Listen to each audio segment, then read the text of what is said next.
The gunshot echoed across the dusty streets of Willow Creek as Meredith Adams clutched her feverish 4-year-old son closer to her chest, tears streaming down her dirt-smudged face. It was 1876, and the man who had promised to return with a doctor had disappeared with the last of her money, leaving her alone with a desperately ill child in a town where she knew no one. The small mining settlement in Colorado Territory had seemed like a fresh start when they'd arrived just 2 weeks ago. Thomas, her husband of 6 years, had heard rumors of silver strikes and convinced her to sell everything they owned in Missouri to seek their fortune. But 3 days after their arrival, Thomas had disappeared with a saloon girl, abandoning Meredith and their son Elijah in a rented room above the general store with nothing but a carpetbag of clothes and a handful of coins. "Mama, it hurts," Elijah whimpered, his small body burning with fever. His normally bright eyes were glassy, and his chestnut hair clung to his forehead in damp curls. "I know, sweetheart." "I know," Meredith whispered, pressing her lips to his temple. She had used the last of their money to pay a drifter to fetch the doctor from the next town over, but hours had passed, and she knew now he had simply taken her money and fled.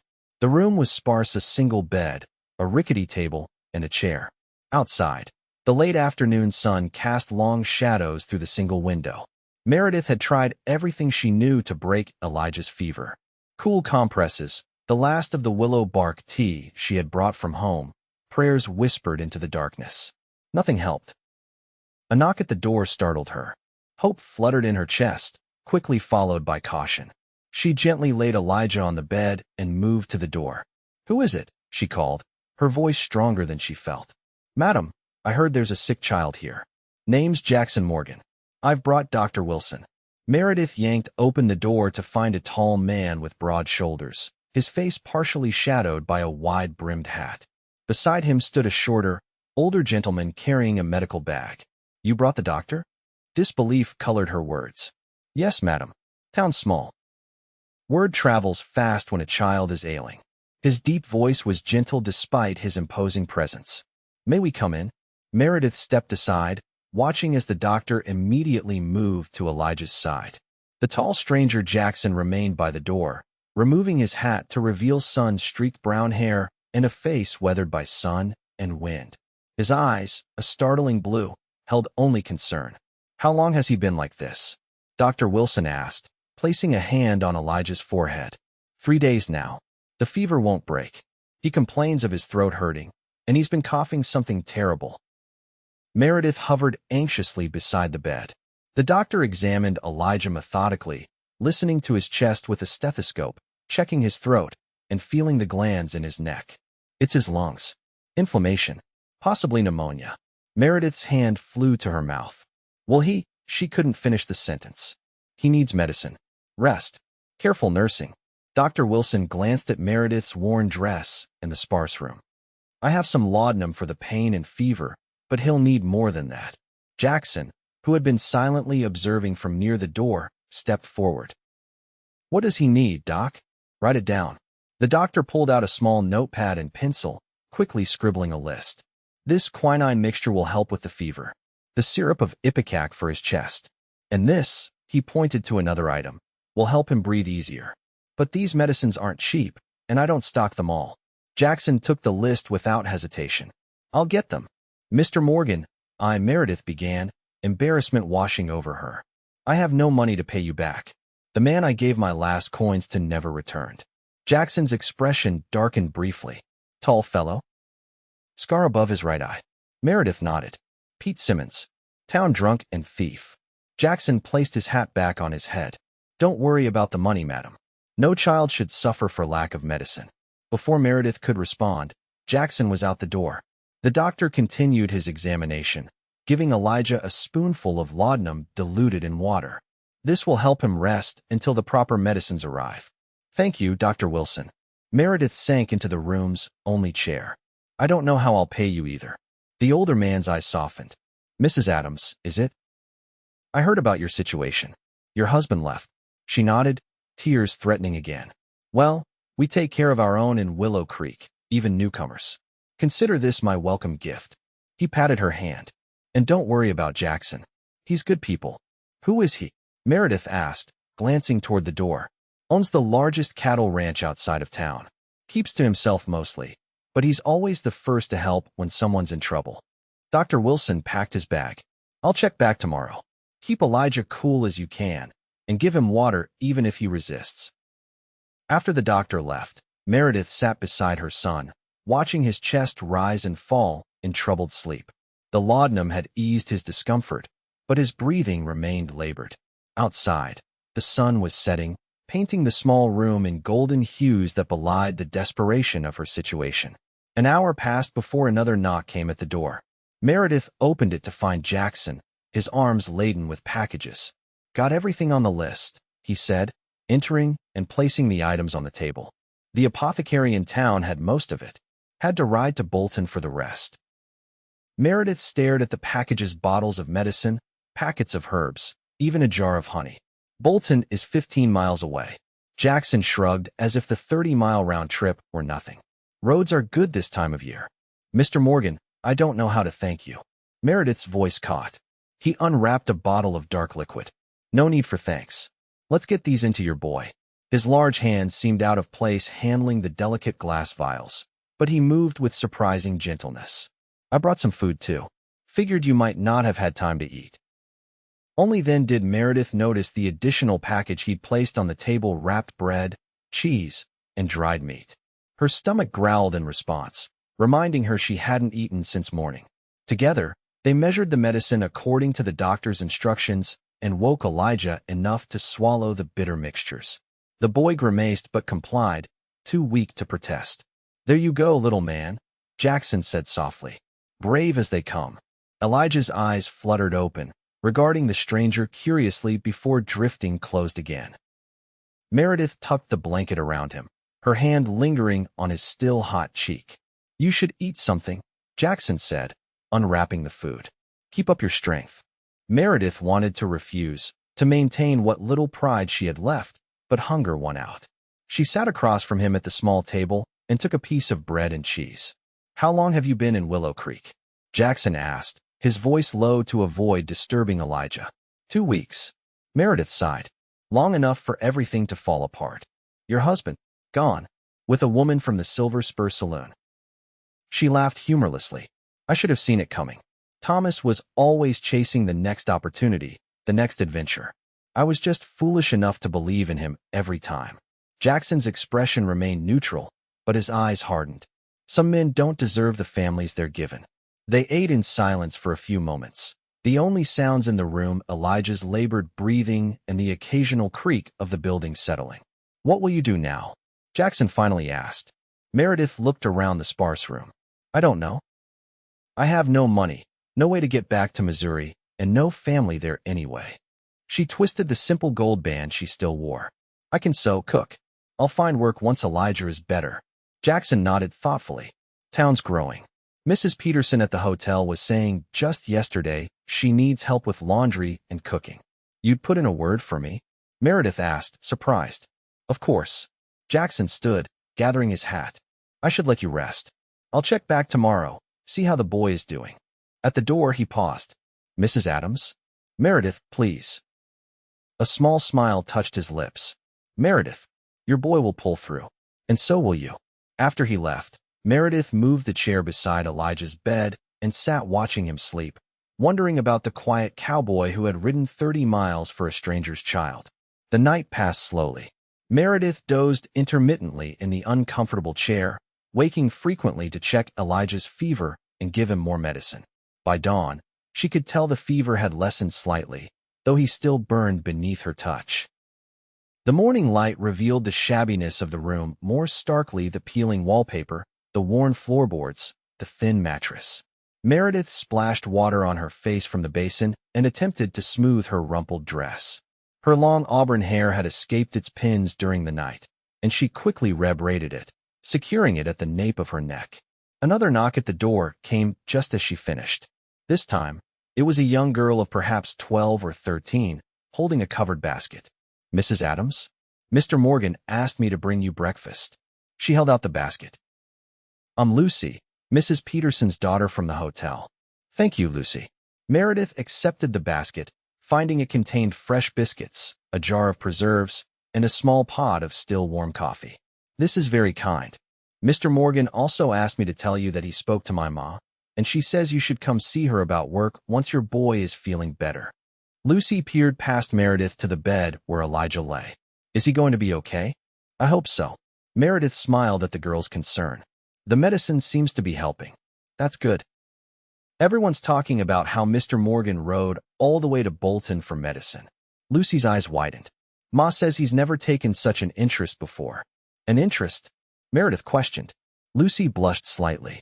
In helping folks, I mean. He keeps to himself mostly. She backed toward the door. I'd better get back. Ma needs help with the breakfast rush. After Lucy left, Meredith poured a cup of the coffee, savoring its warmth and strength. She managed to coax Elijah into eating a few bites of biscuits soaked in the preserves before giving him another dose of medicine. Dr. Wilson returned mid-morning, his examination more encouraging than the previous day. The fever's coming down. His breathing is still congested, but improved. He packed his stethoscope away. Continue with the medicines. Another day or two should see significant improvement. Thank God, Meredith whispered. And thank Jackson Morgan, the doctor added with a knowing look. Interesting to see him so involved.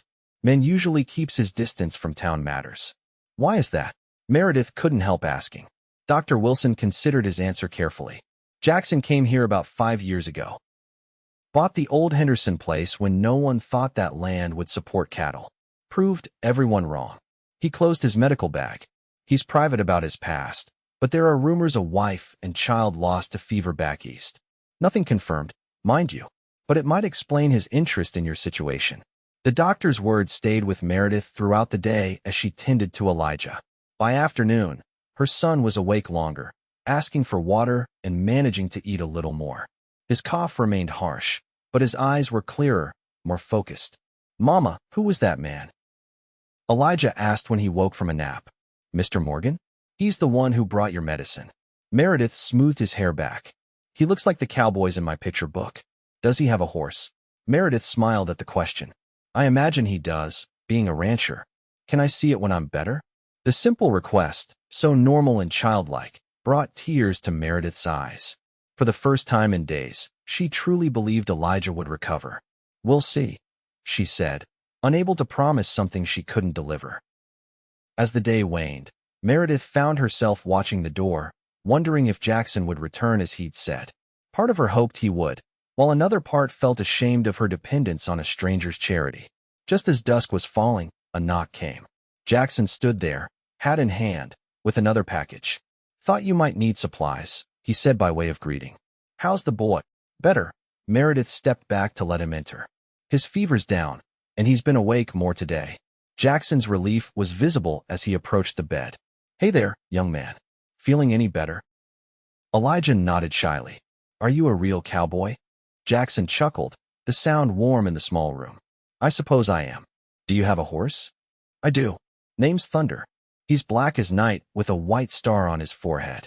Elijah's eyes widened. Can I see him someday? Jackson glanced at Meredith, then back to Elijah. If your ma says it's all right, when you're all healed up, I'll bring him by. Elijah beamed, then was overtaken by a coughing fit.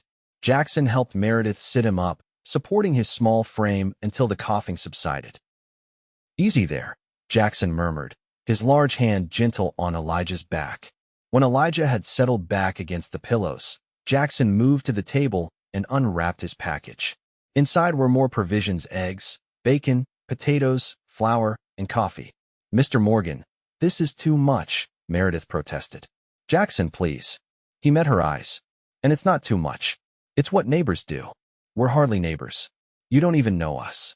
Jackson's gaze was steady. I know enough. I know you're a woman facing hard times with courage. I know your boy is fighting like a warrior. He paused. And I know what it's like to face the world alone. Something in his tone made Meredith's objections die on her lips. Instead, she simply said, Thank you, Jackson. He nodded, then reached into his pocket and pulled out a small wooden figure, a horse, intricately carved. Made this today. Thought Elijah might like it. Meredith called Elijah's name softly, and Jackson approached the bed, placing the carving in the boy's small hand. Elijah examined it with wonder. Did you make this yourself? He asked. Sure did. Carved it from a piece of cedar wood. It looks just like a real horse. Elijah clutched the carving to his chest. Thank you, Mr. Jackson. You're welcome, son.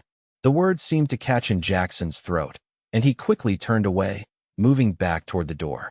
I should be going. Got ranch hands waiting on instructions for tomorrow. Meredith followed him to the door.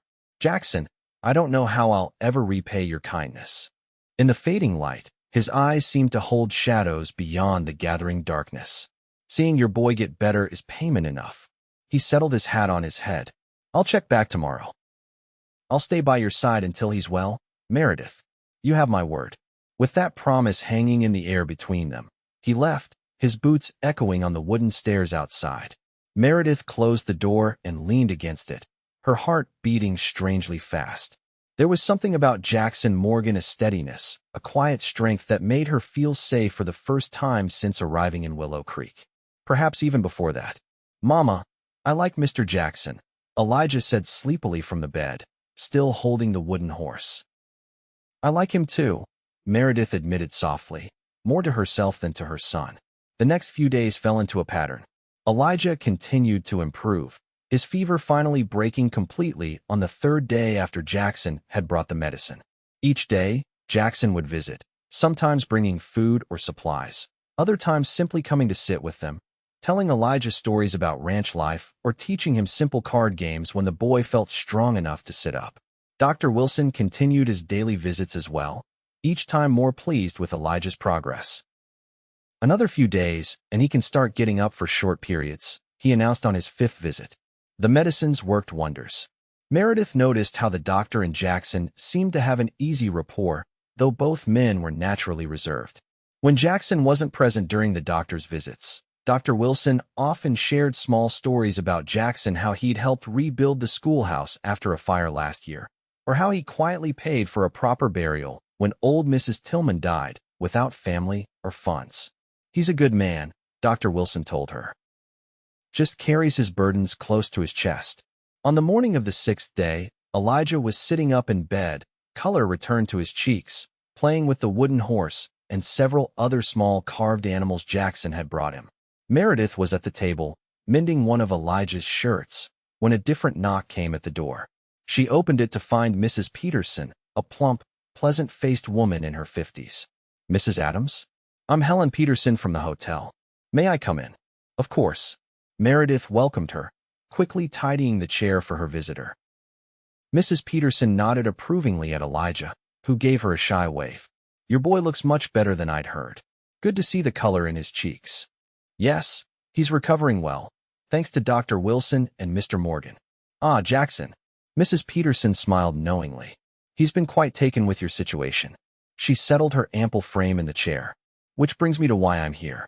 Lucy mentioned that Jackson spoke to me about employment for you, which he did.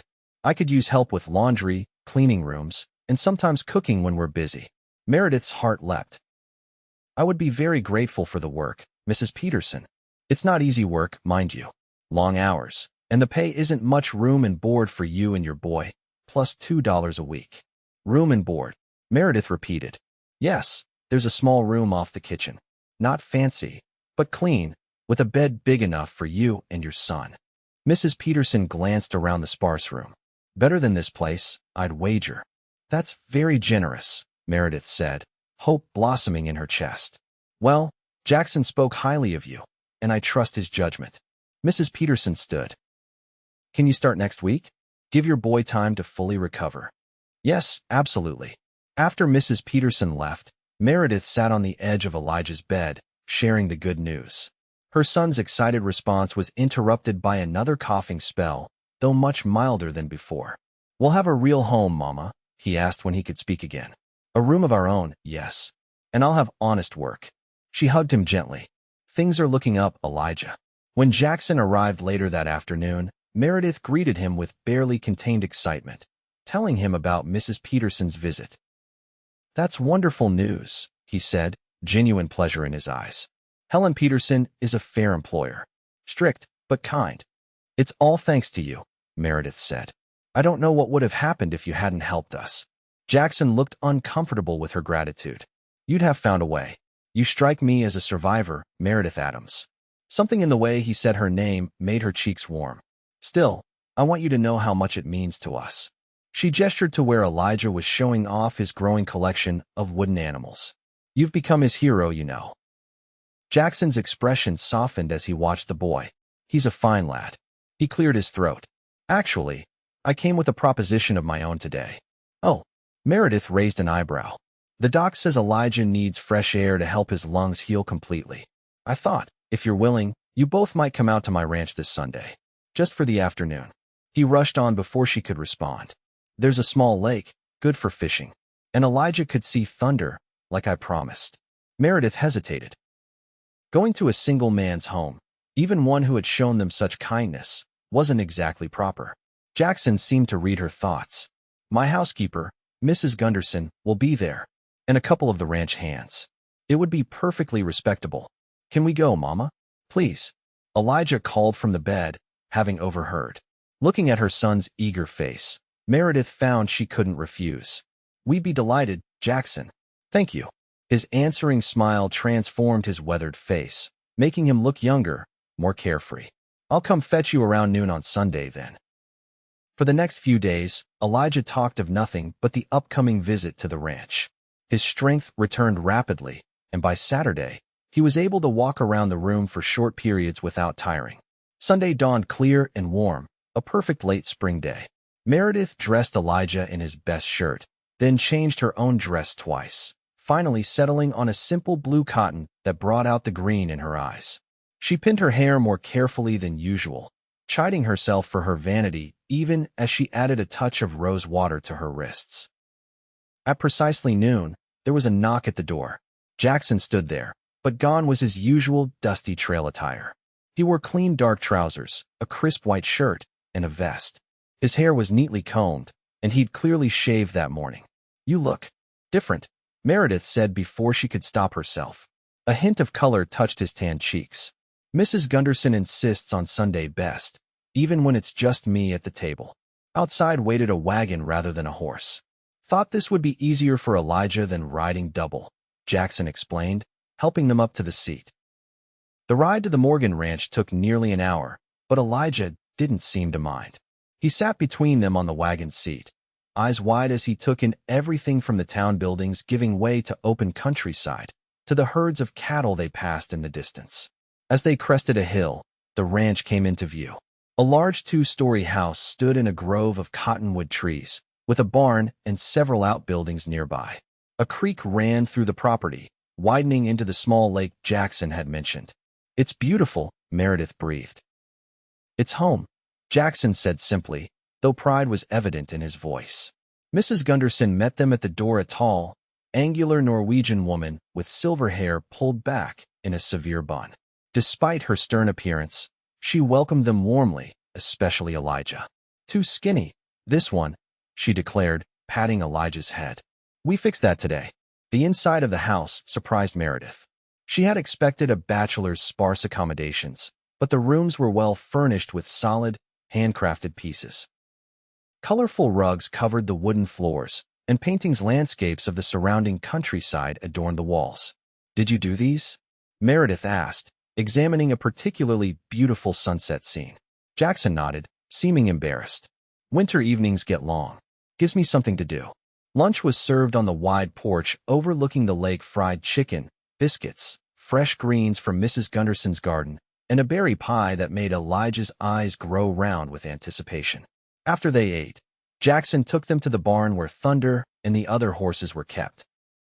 The massive black stallion lived up to his impressive name, but was gentle when Jackson lifted Elijah to pat his neck.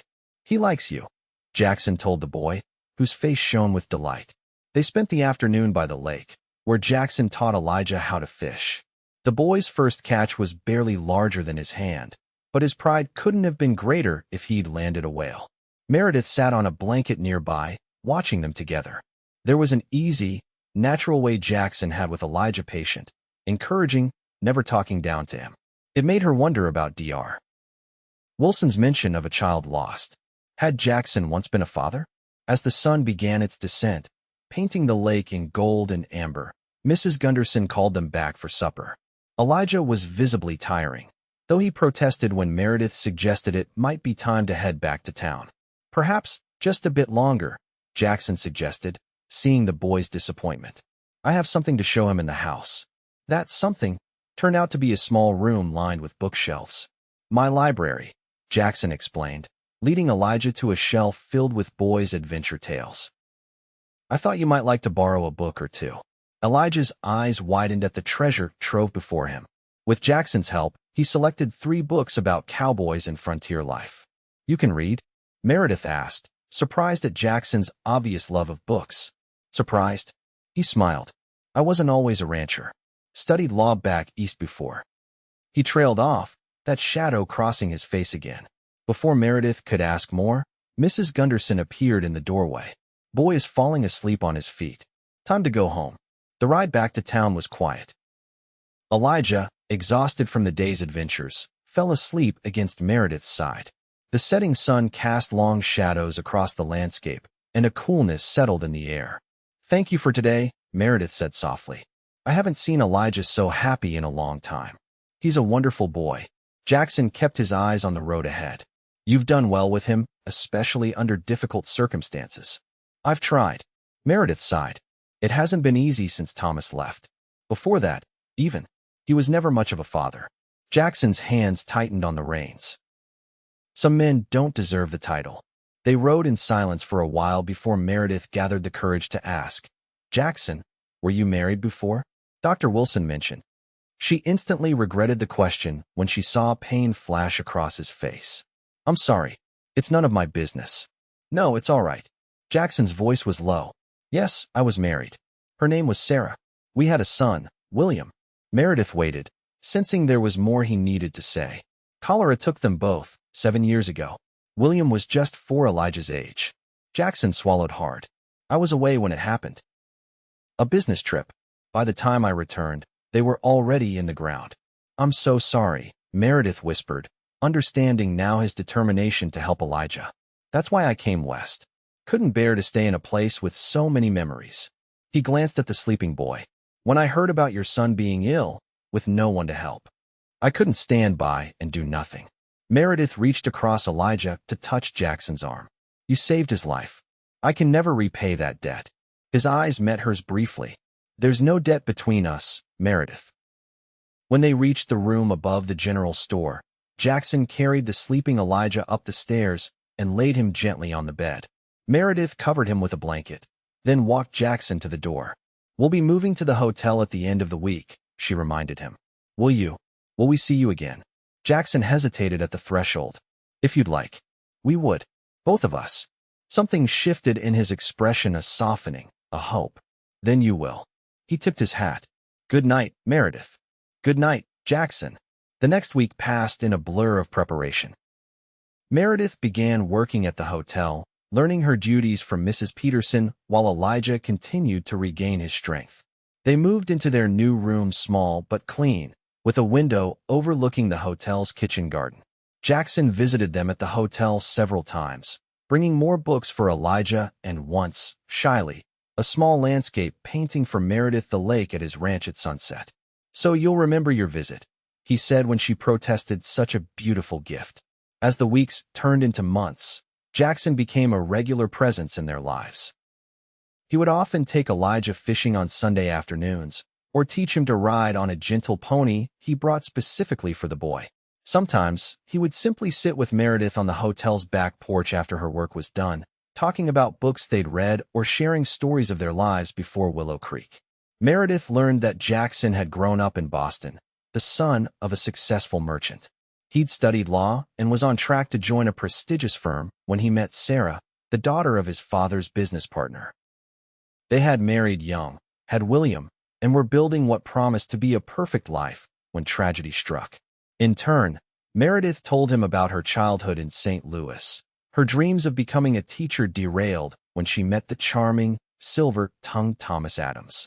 How his promises always exceeded his follow-through, how they moved from town to town chasing his latest scheme, how she had stayed despite it all because she believed marriage was forever. Do you still love him? Jackson asked one evening in late summer as they watched fireflies dance in the garden. Meredith considered the question carefully. No, she finally said. I don't think I have for a long time. I confused obligation with love. Jackson nodded, understanding in his eyes. And now? What do you want now? Stability for Elijah. A home that's truly ours.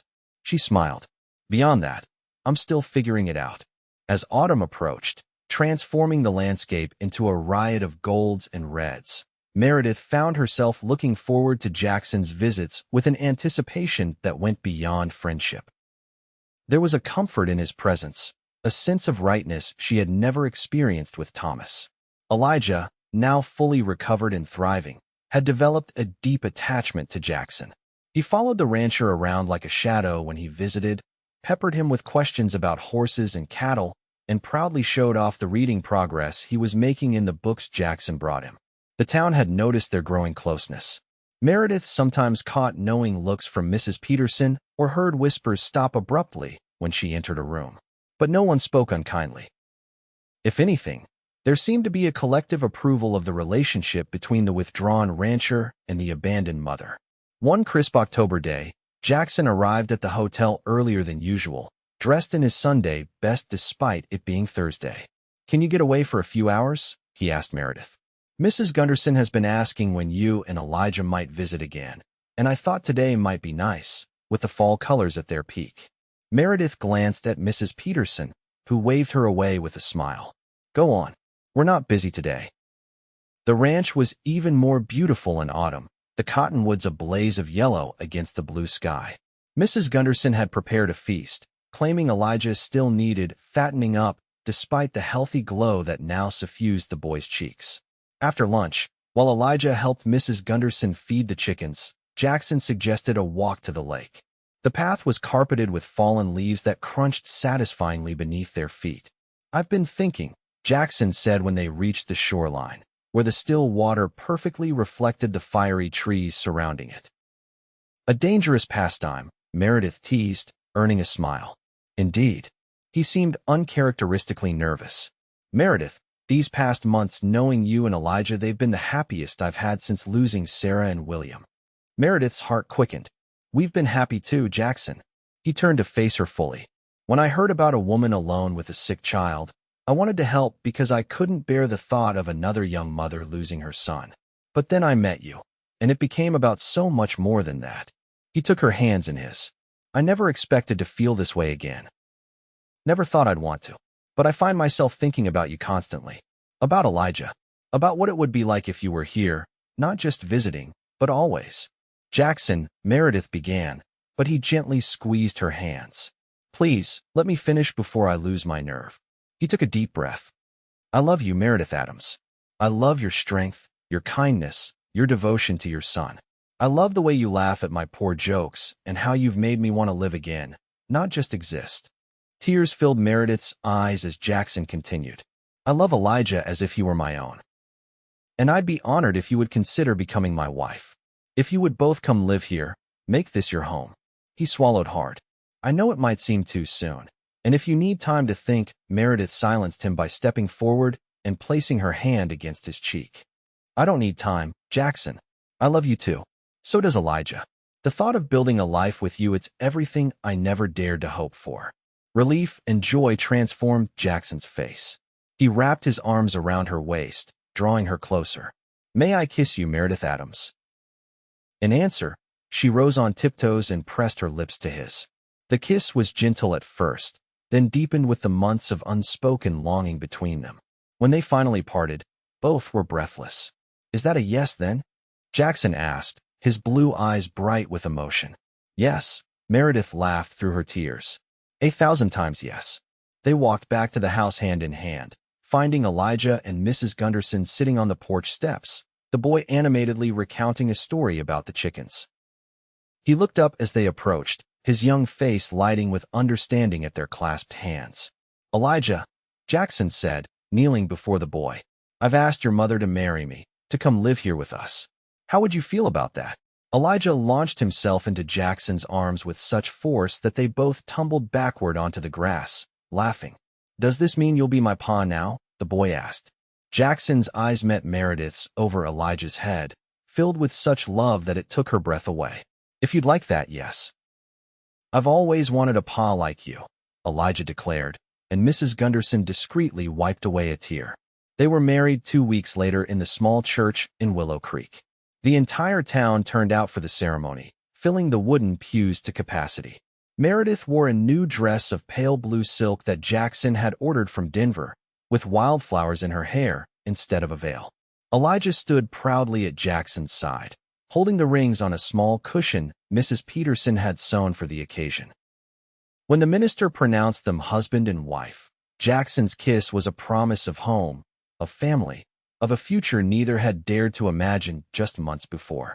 The reception was held at the hotel, where Mrs. Peterson had outdone herself with a feast that would be talked about in Willow Creek for years to come.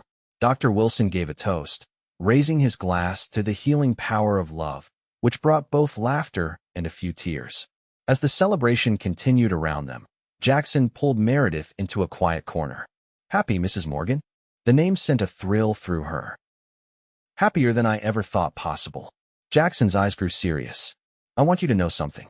I'll never try to replace Thomas in Elijah's memory. He has a right to know about his father." Meredith touched his face tenderly. "You're the one who stayed, Jackson. You're the one who said you'd stand by our side and meant it. That makes you more of a father than Thomas ever was." Later that night, after they had returned to the ranch, now their home, and Elijah was asleep in his new room, formerly the library, now transformed into a boy's paradise with a bed built by Jackson's own hands, they stood on the porch watching the stars. "I never thought I'd have this again," Jackson said, his arm around Meredith's waist. "A family, a reason to look forward to tomorrow." "Nor did I." Meredith leaned her head against his shoulder. "When Thomas left us, with Elijah so sick, I thought it was the end of everything. Instead, it was just the beginning." Jackson turned her in his arms to face him. "I meant what I said that first night, Meredith. I'll stay by your side. Always." Spring came early the following year, bringing with it new calves in the pastures and the news that the Morgan family would be expanding again by winter. Elijah was beside himself with excitement at the prospect of a brother or sister, already planning all the things he would teach the baby. Jackson's reaction to the news had been to lift Meredith off her feet and spin her around the kitchen, much to Mrs. Gunderson's mock disapproval and secret delight. Life settled into a rhythm sweeter than any Meredith had known. She took over the ranch accounts, discovering a head for business she hadn't realized she possessed. Jackson expanded his herds, and the Morgan Ranch became known throughout the territory for its quality stock. Elijah thrived, growing tall and strong under Jackson's gentle guidance. He learned to ride like a true cowboy, to help with the cattle, and to read and write well beyond his years thanks to the books that continued to fill the shelves of what was now the family sitting room. On a warm June evening, nearly 2 years to the day since Jackson had first knocked on her door with medicine for Elijah, they sat on the porch swing watching their son, for Jackson had formally adopted Elijah the previous winter, teaching his new puppy to fetch. "Do you ever think about how different things might have been?" Meredith asked, her hand resting on her growing belly where their second child kicked energetically. "If Thomas hadn't left? If you hadn't heard about Elijah being sick?" Jackson considered the question, his arm around her shoulders. "I try not to dwell on what-ifs. But I do believe some things are meant to be, however they come about." He pressed a kiss to her temple. "All I know is that walking into that room above the general store was the best decision I ever made." Meredith smiled, leaning into his embrace. "Who would have thought that the darkest moment of my life would lead to such light?" From the yard, Elijah called for them to watch as his puppy finally retrieved the stick on command. They applauded his success, and the boy beamed with pride. "I think about that sometimes," Jackson said quietly as Elijah returned to his training. "How close we came to never finding each other. If I'd been a day later." Meredith placed her finger against his lips. "But you weren't. You came exactly when we needed you most. You brought medicine, and you stayed." She replaced her finger with a kiss. "And here we are." "Here we are," Jackson agreed, his hand finding hers and squeezing gently. "And here we'll stay." As twilight deepened into dusk, with fireflies beginning their nightly dance and the first stars appearing overhead, the Morgan family remained on their porch, together, mother, father, son, and the promise of new life to come bound by a love that had begun with an act of kindness and grown into something neither had dared to dream possible. In the distance, a coyote called to the rising moon, and somewhere in the barn, thunder nickered softly. The sounds of the ranch of home wrapped around them like a blanket, secure and comforting. "I love you, Jackson Morgan," Meredith whispered, her head on his shoulder. "And I love you, Meredith Morgan," he replied, his voice carrying all the certainty of a man who had found his way home after being lost for too long. Today, tomorrow, and all the days to come. Their story, which had begun in desperation and fear, had transformed into one of hope and joy, proof that even in the wild heart of the frontier, love could take root and flourish, turning strangers into family and a house into a home. And it had all started with a sick child, a cowboy with medicine, and 7 simple words that had changed everything. "I'll stay by your side."